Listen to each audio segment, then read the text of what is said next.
we're out there plowing, we're putting up a pretty good snow fog, so we're even hindering those people in the adjoining lane of travel. So we're gonna pull for a while, and hopefully the visibility will improve, and we'll go back out and we'll recheck all of our roads, I think. And then State Patrol did issue that no travel advisory for southeastern North Dakota, about an hour or so ago, Bruce, and the plows being pulled. What that tells you is that you shouldn't be out there as a person out on the highway. That's true. The conditions are bad, and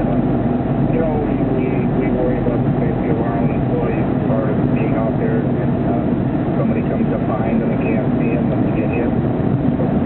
So that's the decision was made. All right, Bruce, North Dakota DOT joining us live in the KFGO News. Can't see over a 16th of a mile. Out there, as I mentioned, no travel advisories been issued for all of southeastern